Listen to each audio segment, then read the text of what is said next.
Please help me to reach 1,000 subscribers. I was halfway across the world, sitting in a cramped hotel room in Singapore, when my phone buzzed.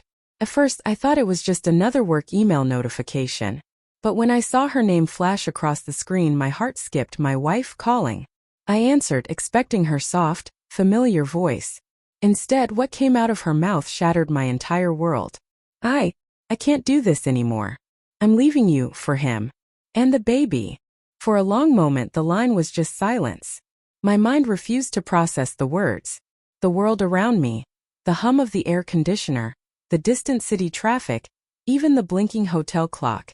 Everything faded into nothing. My wife, the woman I built my life with, our plans, our late-night talks, the way she used to brush my hair from my forehead while I slept, they were all lies? I kept asking her to repeat it, thinking maybe I misheard. She didn't. There was no hesitation, no remorse hiding in her tone. Just an icy finality that left me dizzy, choking on disbelief. After I hung up, I sank onto the edge of the bed, hands trembling. I tried to remember the last time something felt off. A missed call here, a rushed text there, but I had brushed it off. Work, I told myself. Stress. I was overseas, miles away, and I wanted to believe in us. I wanted to believe in her.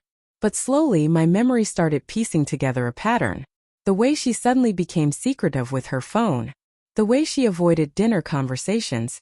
Her laugh sounding forced when I called. A fleeting glance at a text on her phone when she thought I wasn't looking. Something was always just a little off. And now that little off had erupted into a hurricane. I tried calling her back, but she didn't pick up. I sent messages, pleas, questions, confusion, but they only went unanswered. The silence gnawed at me, each hour stretching into a lifetime. I started scrolling through old messages, old photos, old memories, trying to find a clue.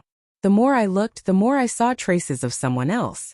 Innocent conversations, harmless at first glance, but in hindsight, I could see the hidden intimacy, the late-night laughter that wasn't meant for me. The next day, I called her best friend, under the guise of casual conversation, and the cracks started to show. Hesitation in their words, careful wording, a nervous chuckle when I mentioned my absence. I could feel it all, the betrayal, the lying, the way the people around us had all known except me. When I finally got home, the apartment felt like a stranger's place.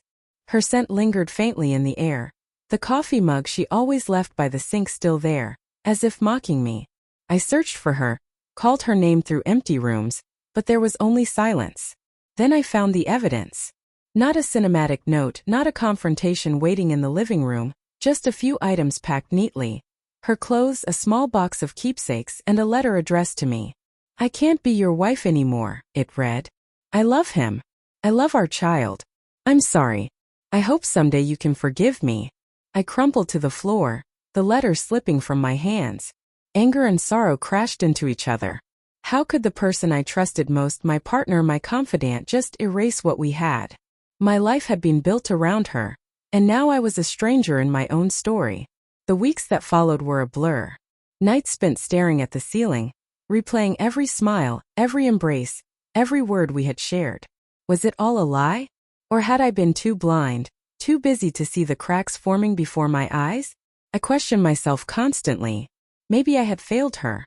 Maybe I hadn't noticed the subtle signs. But slowly I realized it didn't matter. She had made her choice and I couldn't change it. When we finally spoke face to face, it wasn't anger that defined the moment, it was clarity. She spoke of love, of connection, of a bond she claimed I could never give.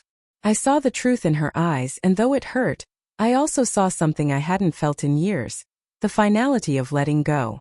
I walked out that day with a hollow heart, carrying grief, yes, but also a strange sense of release. I had loved her fiercely, but I could not chain her to a life she didn't want.